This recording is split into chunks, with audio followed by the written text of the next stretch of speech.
Movie की start में हमें बहुत ही बड़ा स्पेसशिप दिखाया जाता है जिसमें कुछ लोग अपना मिशन कंप्लीट करने के लिए दूसरे प्लेनेट पे जा रहे थे। वो लोग अर्थ की ही तरह एक दूसरे प्लेनेट की खोज में थे। वे सारे इंसान हाइपर चेंजर के अंदर बंद थे। ये एक ऐसी चेम्बर थी जिसके अंदर जाने के बाद इन लोगों की एज नहीं बढ़ेगी, जिसकी मदद से एस्ट्रोनॉट कई सालों का सफर आसानी से पूरा कर सकते थे। इस मिशन में इनके साथ रेडिक नाम का एक क्रिमिनल भी मौजूद था। रेडिक को सजा के लिए उन एस्ट्रोनॉट के साथ स्पेसशिप में भेजा जाता है। उस स्पेसशिप से बहुत सारे मीटियोर टकराने के कारण वो स्पेसशिप आउट ऑफ कंट्रोल हो जाती है। अब वो स्पेसशिप बहुत ही ज्यादा तेजी से नीचे जाने लगती है। अब इतने सारे हलचल के कारण बहुत सारे एस्ट्रोनॉट अपने चेम्बर से बाहर निकल आते हैं। उसी स्पेसशिप में कैरन और ओरेन नाम के दो एस्ट्रोनॉट, वो दोनों तुरंत ही स्पेसशिप को अपने कंट्रोल में लेते हैं और अब उनका स्पेसशिप लगातार एक अनजान प्लेनेट पे जाता रहता है। कैरन डिसाइड करती है कि वो स्पेसशिप का एक्स्ट्रा हिस्सा निकाल देगी, जिसकी वजह से उनका वेट कम हो जाए और वो प्लेनेट पे जाके ना गिरे। लेकिन ओवेन कैरन को बता रहा था कि इससे कई लोगों की जान जा सकती है और अब उन्हें कैसे भी करके सभी लोगों की जान बचानी है। अब ये लोग डिसाइड करते हैं ये लोग उसी प्लेनेट पे लैंड करेंगे।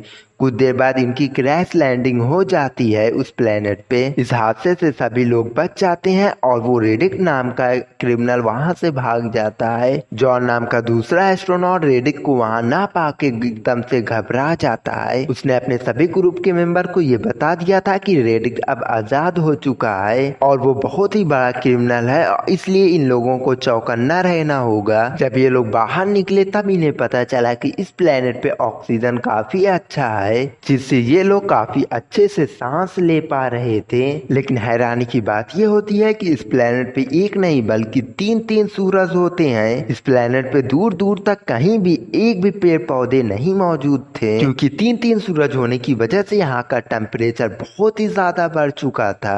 इनमें से पेरिस नाम का एक आदमी अपने साथ बहुत सारे दारू के बोतल लेकर आया था। उनके पास पीने के लिए पानी होता नहीं है तो ये लोग इसी से काम चलाते हैं। लेकिन इनमें से एक ईमान नाम का मुसलमान ये ड्रिंक पीता ही नहीं है। उसने ये डिसाइड किया है कि वो जमीन के अंदर से पानी निकालेगा। जॉन को ये पता चला कि रेडिक यहाँ से भाग चुका है, इसीलिए वो कैरिन और बाकी सभी के साथ मिलकर रेडिक को ढूंढने निकल पड़ता है। जॉन को दूर से बहुत ही बड़े बड़े पेड़ दिखाई दे रहे थे, इसलिए वो लोग खुश होकर उस पेड़ की तरफ बढ़ने लगते हैं और वहां पे जाने के बाद इन्हें पता चला कि ये पेड़ नहीं बल्कि बहुत बड़े बड़े विशालकाय जानवरों के स्केलेटन हैं। यानी कि इस प्लेनेट पे इसी तरीके के एलियन मौजूद हैं, इसीलिए इन सब चीजों से बचकर आगे बढ़ना होगा। ये सारे लोग चलते चलते एक ऐसी जगह पे आ गए थे जहाँ पे एक हेडक्वार्टर बना हुआ था। वहाँ पे बहुत ही अलग अलग टाइप की मशीन मौजूद थी, मानो कि इस जगह पे इंसान पहले ही रिसर्च करने के लिए आ चुके थे। जॉन और बाकी सभी मेंबर उस जगह की टेक्नोलॉजी को देखने लगते हैं। कैली जब और भी डिटेल से देखने के लिए अंदर बढ़ती है तब उसे प्लेनेट की सारी जानकारी मिलती है। असल में तीन सूरज होने के कारण इस प्लेनेट पे कभी भी रात होती ही नहीं थी। कैलिन को यहाँ पे बहुत ही एडवांस स्पेसशिप मिलती है।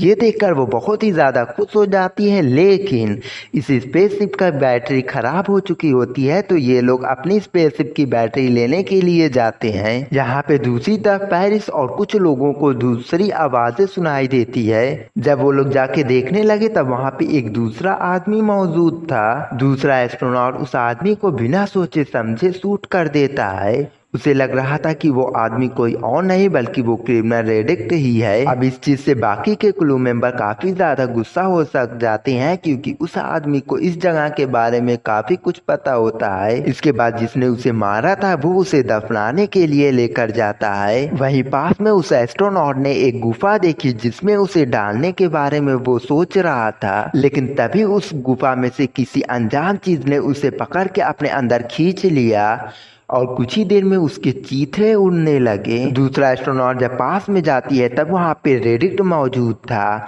उसे लगता है कि उसे रेडिक्ट ने ही मारा है। फीमेल एस्ट्रोनॉट ने बाकी सभी लोगों को ये बात बता दी थी कि रेडिक्ट ने ही उसे मारा है चाकू से। जॉन और बाकी टीम वहाँ पे आके रेडिक्ट को फिर से पकड़ लेती है। रेडिक्ट को स्पेसशिप में बंदी बना लिया जाता है। कैरिन उससे पूछती है कि उसने हमारे आदमी को क्यों मारा है, लेकिन रेडिक्ट साफ साफ कहता है कि उसने उसे नहीं मारा है। हाँ, उसने काफी लोगों का मर्डर किया है लेकिन उसे नहीं मारा है। रेडिक्ट उसे बताता है कि इस प्लेनेट पे उससे भी ज्यादा खतरनाक क्रिएचर है जो कि किसी भी पल हम सभी को मार के जा सकते हैं यहाँ से। ये बात सुनने के बाद कैरिन उस गड्ढे के अंदर जाती है और वहाँ पे कुछ देर इन्वेस्टिगेशन करने के बाद उसे पता चलता है कि उसके आसपास कोई तो है जो उसके ऊपर नजर रख रहा है उसके ऊपर हमला करने के लिए। कैरिन काफी ज्यादा डर जाती है और बाकी क्रू मेंबर उसे वहाँ से बाहर निकाल लेते हैं। वहाँ पे वो बताती है कि उनकी ग्रुप का मेंबर रेडिक्ट ने नहीं बल्कि किसी और ने किया है। अब जॉन रेडिक्ट के पास आके उससे एक डील करता है। जॉन कहता है कि अगर रेडिक्ट उसकी यहाँ से निकलने में मदद करेगा तो वो लोग उसे हमेशा के लिए आजाद कर देंगे। रेडिक्ट इस बात के लिए मानता तो नहीं है लेकिन काफी ज्यादा करने के बाद वो इस बात के लिए मान जाता है। अब ये लोग सबसे पहले स्पेस स्टेशन में जाते हैं मदद लेने के लिए। वहीं दूसरी तरफ इमाम और उसके बच्चे ने जमीन से एक मशीन का यूज करके जमीन से पानी निकाल लिया था और अब उन्हें पानी की टेंशन लेने की कोई जरूरत नहीं है। यहाँ पे कैरिन और जॉन स्पेसशिप में कुछ बातें कर रहे थे। जॉन कह रहा था कि भले ही रेडिक्ट हमारी मदद करने के लिए रेडी हो गया है लेकिन वो कभी भी हमें धोखा दे सकता है।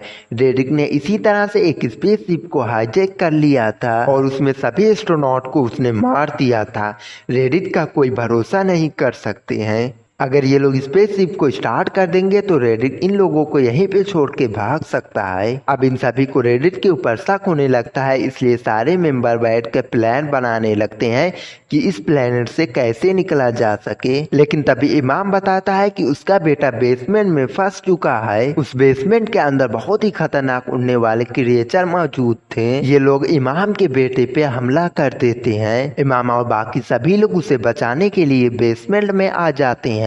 यहाँ पे इन्हें बहुत सारे ह्यूमन स्केलेटन मौजूद थे। ये लोग अंदाजा लगा रहे थे कि इन सारे लोगों को प्लेनेट पे रहने वाले क्रिएचर ने ही खत्म किया है और वो सारे क्रिएचर रात को ही बाहर निकलते हैं। काफी इन्वेस्टिगेशन करने के बाद इन्हें पता चलता है कि इस प्लेनेट पे 22 महीनों बाद ग्रहण लगता है जिससे सारे क्रिएचर सभी लोगों के ऊपर अटैक कर सकते हैं। लेकिन हैरानी की बात ये होती है कि आज 22 महीने पूरे होने वाले हैं यानी कि ग्रहण का वक्त आज ही होगा। और तभी ये लोग नोटिस करते हैं कि एक प्लेनेट इनके काफी करीब आ चुका है और अब धीरे धीरे दिन ढलने लगा था। अब ये लोग काफी ज्यादा डर जाते हैं। अब ये लोग अपनी जान बचाने के लिए पावर सेल्स लेने चले जाते हैं जिससे ये लोग अपनी नई स्पेसशिप में डाल सके और यहाँ से बाहर जा सके। रेडिक्ट और बाकी सभी लोग अपना काम खत्म कर लेते हैं लेकिन अब ग्रहण लग चुका था जिससे अंधेरा होने के कारण अब प्लेनेट पे मौजूद सारे क्रिएचर और पक्षी बाहर निकलने लगते हैं। अब ये सारे क्रिएचर जॉन और उनकी सारी टीम को घेर लिए थे। इस हमले में इनके काफी सारे मेंबर मारे जा चुके थे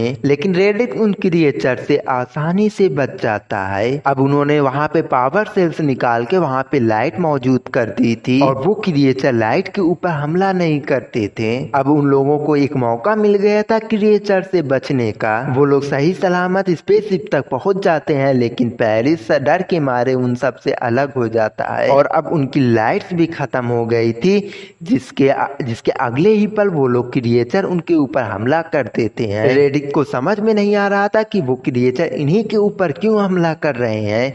वो समझता है कि हम में से कोई तो घायल है जिसका खून सूंघ कर ये लोग उसका पीछा कर रहे हैं। अब रेडिक्ट और जॉन की एक दूसरे से लड़ाई हो जाती है। रेडिक्ट जॉन को बहुत ही ज्यादा मारता है। अब जॉन के शरीर से खून निकलने लगता है इसलिए वो क्रिएचर जॉन को सूंघते हुए उसके ऊपर हमला कर देते हैं और अब जॉन भी मारा जा चुका था।